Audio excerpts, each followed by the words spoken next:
안녕하세요. 법학 박사 법무사 전문위원 김철중입니다. 오늘은 임차인 사망, 변제공탁하고 형사공탁 그리고 집행공탁 이런 공탁에 대해서 알아보도록 하겠습니다. 공탁에는 5가지가 있어요. 변제공탁 요거 이제 빚 같은 거 있는데 채권자가 안 받거나 수령 거절하거나 어디 있는지 모를 때 하는 이 변제공탁, 그리고 보증공탁을 담보공탁이라고 해요. 여러 가지 뭐 영업보증공탁이라든지 재판상 보증공탁, 이 보증하기 위한 공탁, 담보를 제공하는 공탁이고요. 이 집행공탁이 있어요. 집행공탁 이거는 이 가압류나 가처분, 채권압류 추심 여러 가지 채권자, 채무자, 이 채무자의 또 제3채무자, 그래갖고 제3채무자를 통해 가지고 왔을 때 얘한테 지급하지 말고 나한테 달라고 하는 건데, 이것은 그 관할이 없어요. 근데 아까 변제공탁 건데 피공탁자의 주소지에 해야 되는데, 이 집행공탁을 하면 나중에 이제 사유신고 사유에 해당되면 사유신고를 해야 되는데, 사유신고의 관할은 또 최초의 압류명령을 발령한 법원에 해야 되고 여러 가지 복합적인 문제가 발생해요. 요번에 그 대법관님들, 판사님들하고 같이 그 논문 토론하는 한국민사집행법 학회를 10몇 년 동안 하고 있는데 12월 달에도 그 공탁 관련해서도 많이 토론을 하고 논문을 발표하고 그랬습니다. 그 다음에 이제 네 번째가, 아까 두 번째는 보전공탁, 담보공탁이었잖아요. 이 네 번째는 보관공탁이에요. 보관하는 공탁. 뭐 열쇠 같은 거, 만약에 이제 그 동시행하기로 했는데 다른 건 다 있는데 뭐 열쇠만 주면 되는지 열쇠 같은 거. 그리고 몰취공탁, 이제 국가에서 몰취하는 공탁인데요. 여러 가지가 있는데 오늘은 주로 이 그 변제공탁 중에 어려운 사건 2가지를 가르쳐 드리겠습니다. 임차인 사망의 변제공탁하고 그 형사공탁이 있어요. 먼저 임차인 사망 변제공탁이 뭔가 하면, 내가 예를 들어서 집주인이에요. 집주인인데 우리 집에 전세를 한 4억에 살고 있다가 할머니가 돌아가셨어요. 그러면 기간이 남아 있을 수도 있고 여러 가지 파생돼요. 그럼 같이 그 할머니하고 자식들이 살고 있는 경우도 있고, 또 혼자 살고 있는데 돌아가셨는데 다른 상속인이 다 올 수도 있고, 그 사실을 아는 일부 상속인하고 나한테 돈 달라고 이렇게. 그러면 그 사람한테 돈 주면 되겠어요, 안 되겠어요? 절대 안 되죠. 왜냐하면 그래서 공탁이라는 제도가 있는 거예요. 나중에 이중변제의 위임이 있거나 대법원 판례도 있어요. 내가 이 할머니한테는 여러 가지 그 이제 상속인 뭐 배다른 형제부터 해서 여러 가지 상속 서류를 떼보면 많은 문제점들이 있고, 그 전에 지금 현재 자식이죠. 먼저 시집 가서 다른 자식들이 있는데 요번에 후처로 또 다른 남자하고 결혼해가지고 또 자식을 낳았을 수도 있고 여러 가지가 있는데, 이런 문제로 이중 호적도 생길 수 있고 여러 가지 문제가 있어요. 저는 호적 관련 일을 많이 해요. 그러면 이런 문제가 생겼을 때 주면 안 되고, 만약에 4억이다 그러면 먼저 그 할머니의 그 임대차 계약서를 관련해 가지고 그 주소 있잖아요. 그거 공탁을 하는 게 좋아요. 그러면 공탁을 하면 그 초본을 달라고 하는데 초본을 줄 수가 없죠. 말소자 초본이 이제 돌아가셨으니까.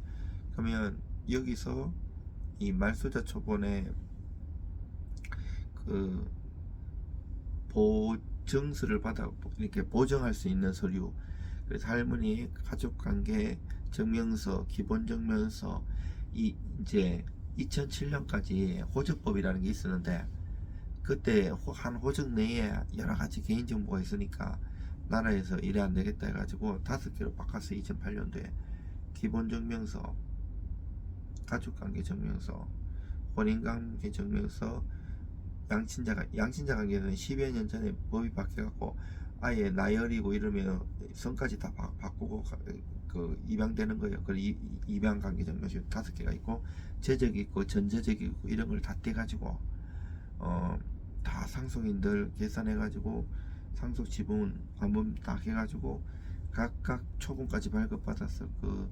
상속인들 각각에 다 공탁을 해야 돼요.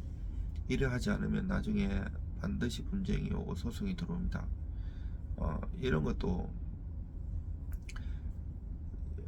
대충 이렇게 공짜로 물어보기만 하려고 하고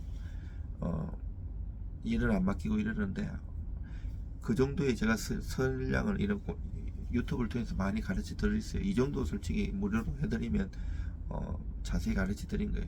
근데 이제 이 영상에 그리고 이렇게 가르쳐줘도 개인을 할 수가 없어요. 그 일일이 그거를 그 비공사자 한 사람은 대구 살고 한 사람 부산 살고 한 사람 서울 살고 이러면 그 할 거예요, 뭐 할 거예요. 그 맡기시는 게 좋고요.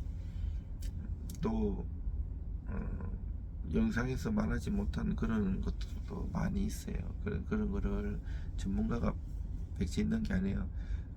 그런 거를 잘 알 수 있고, 또 저 같은 경우는 법원 사무관 선교 시험 대비해서 공탁법 강의, 부동산 등기법, 민사소송 이런 강의도 많이 했었어요. 그리고 이제 또 하나 변제공탁 중에 하나 형사공탁이라고 있는데, 몇 년 전에 원래 이제 가해를 저지르, 특히 성범죄 같은 경우 이제 인적사항을 알려면 채권자 그 경찰서나 그 잘 안 가르쳐줘요. 왜냐면 먼저 피해자의 동의를 얻어야 되는데, 솔직히 또 이중 나중에 가해를 2차 가해를 할까봐 함부로 인적사항을 못 가르쳐주잖아요. 그래서 공탁이 거의 불가능해서 이제 법인은 가능했어요. 왜 그런가 하면 저도 많이 했는데, 이제 보험사고라든지 법인 관련이면 법인 등기부는 공개되기 때문에 법인 등기부 발급해가지고 이렇게 공탁하기도 했는데, 이 일반 개인은 어려웠어요. 근데 이제 몇 년 전에 형사공탁 특례가 바뀌어가지고 이제 인적사항을 안 써도 경찰 단계든 검찰 단계든 법원 단계든 법원 사건 번호든 경찰 사건 번호가 있으면 그 사건 번호로 할 수 있어요. 물론 이것도 여러 가지 이제 내규라든지 예규가 바뀌었는데 여러 가지 부작용이 생기니까 바꿨어요. 이것도 이제 대충 하는 게 되는 게 아니고, 그 피해자가 이제 채권자고 피공탁자잖아요. 이 사람 뜰 수 없는 것 소명을 해야 돼요. 그러면 서류 받는 것도 쉽지 않고, 이게 돌아다녀야 되니까 쉽지가 않아요.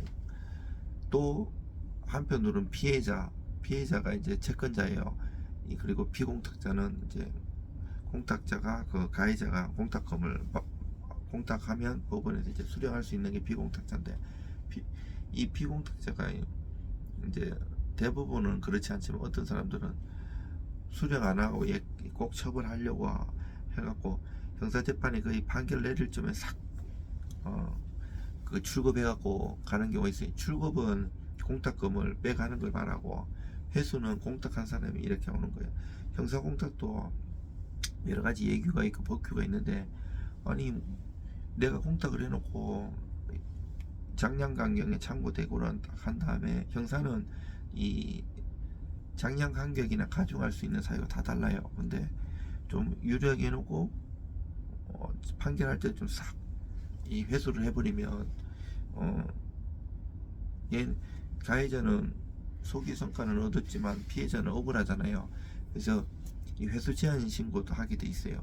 거기에 뭐 불기소 처분 받지 않는 한 회수하지 않기로 한다. 여러 가지 있고, 이거 이제 변대공탁이에요. 보통 이제 사채 같은 거 잘못하면 갚으려고 해도 가면 문 닫고 없는 경우가 또 있을 수가 있어요. 그러면 계속 사채 이자는 붙고, 뭐 예를 드는 게 사채인데 일반인도 만약 그렇게 되면 빨리 공탁을 해야 돼요. 그래야지 공탁하고 그 변제금을 납부를 하면 그때부터 채무 소멸의 효과가 있어요.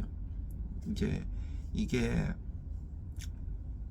공탁도 굉장히 실무에서는 법원에서 사고가 많이 나고 조심해야 돼. 그리고 공탁금도 웬만하면 법무사나 변호사 사무실에서 받아가지고 하면 사고가 나요. 직원이 횡령사고도 있고 있을 수가 있으니까 그 가상계좌, 법원 계좌를 해갖고 손님이 바로 그 법원 계좌로 쏘게 하는 게 가장 안전해요.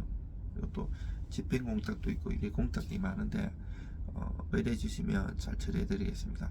이상 법학 박사 법무사 전문의원 김철중입니다.